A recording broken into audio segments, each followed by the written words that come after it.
If you invest in mutual funds, what are the changes for you in budget 2025? Let's quickly understand what mutual fund holders should know, how their profits will be taxed, and we also talk about ULIPs in this video. What were the major changes seen?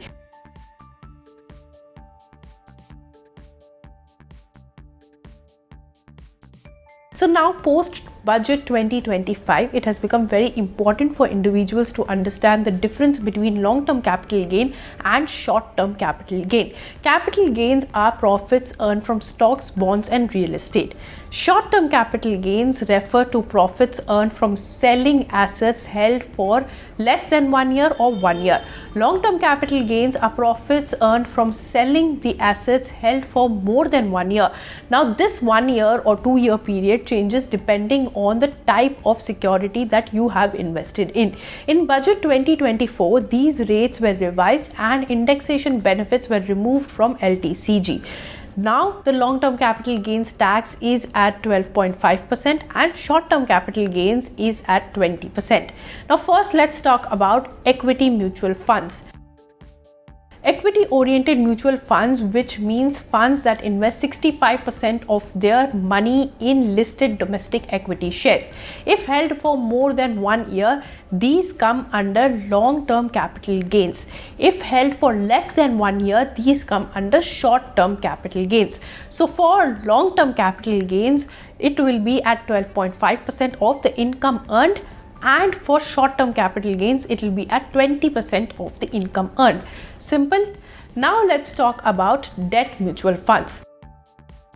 Debt mutual funds, or funds that invest in fixed income securities like bonds, government securities, etc. These will now be only taxed under slab rates. Before April 2023, if you have invested in debt mutual funds, those will be taxed at 12.5% if they are held for long term. If not, they were taxed at slab rates as short term gains, but no rebate was given.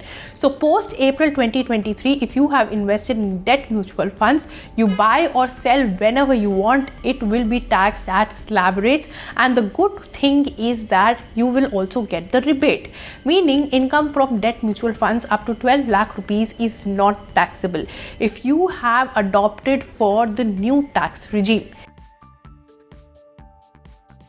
Now coming to ULIPs. ULIPs are unit-linked insurance plans which combines life insurance and investment as one product.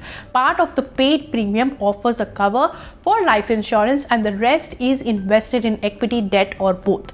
Now the budget has given immense clarity on ULIPs, especially those that do not fall under or qualify for exemptions under section 10(10)(d) of the IT Act. To qualify under this exemption, premiums of ULIPs must not be more than 10% of the sum assured for policies issued after April 1st, 2022, and the premium must maintain below 2.5 lakh rupees. If the conditions are not met, the ULIPs will be treated as capital gains and any gain from ULIPs will now be taxed as capital gains. So ULIPs held for over 1 year will be taxed at the rate of 12.5% from April 2026, just like equity funds.